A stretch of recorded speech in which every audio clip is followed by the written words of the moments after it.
நாம சில மாதங்களுக்கு முன்பாகவே ஒரு விஷயத்தை மிக முக்கியமாக சொல்லியிருந்தோம்.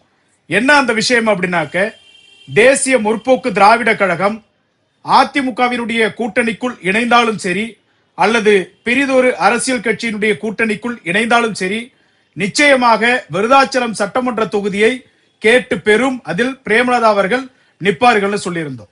நேற்று தினம் வரைக்கும் அதிமுகவுடனான கூட்டணிக்குள் தேமுதிக இடம் பெறும் என்று பேசப்பட்ட நிலையில இன்றைய தினம் அதிகாரப்பூர்வமாக திமுகவினுடைய கூட்டணிக்குள்ள தேமுதிக இணைந்திருக்கிறது. இதுல மிக முக்கியமான ஒரு விஷயம் என்னன்னா, எதிர்வரக்கூடிய சட்டமன்ற தேர்தல்ல விருதாச்சலம் சட்டமன்ற தொகுதியை தேசிய முற்போக்கு திராவிட கழகம் கேட்டு பெருமையானால் அதிமுக தலைமையில் இடம்பெறக்கூடிய பாட்டாளி மக்கள் கட்சி நிச்சயமாக தேசிய முற்போக்கு திராவிட கழகத்தை தோற்கடிக்க வேண்டும். அதற்கான காரணம் உங்க எல்லாருக்குமே தெரியும். வன்னியர்களுக்கான 10.5% இடஒதுக்கீடு வழங்கிய போது எதுக்கு இடஒதுக்கீடு கொடுக்கறீங்கன்னு சொல்லிட்டு இடஒதுக்கீட்டை விமர்சித்தவர்கள் தான் தேசிய முற்போக்கு திராவிட கழகத்தினர்.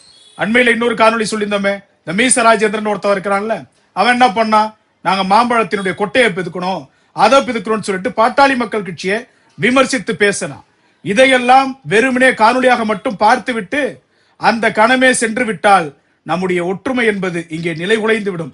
எனவே தேசிய முற்போக்கு திராவிட கழகம் விருதாச்சலம் சட்டமன்ற தொகுதியில் தேசிய ஜனநாயக கூட்டணியை எதிர்த்து போட்டியிட்டால் நிச்சயம் அந்த கட்சியை நாம் மண்ணை கவ செய்ய வேண்டும். ஒவ்வொரு தொண்டர்களும், அதிமுகவினுடைய தொண்டர்களாக இருக்கட்டும், பாட்டாளி மக்கள் கட்சியினுடைய தொண்டர்களாக இருக்கட்டும், ஏனைய பிரிதொரு அரசியல் கட்சியினுடைய தொண்டர்களாக இருக்கட்டும், எவராக இருந்தாலும் ஒற்றை விடயத்தை மட்டுமே குறிக்கோளாக கொள்ளுங்கள், தேமுதிகவை வீழ்த்த வேண்டும். இதுவே நம்முடைய இலக்கு.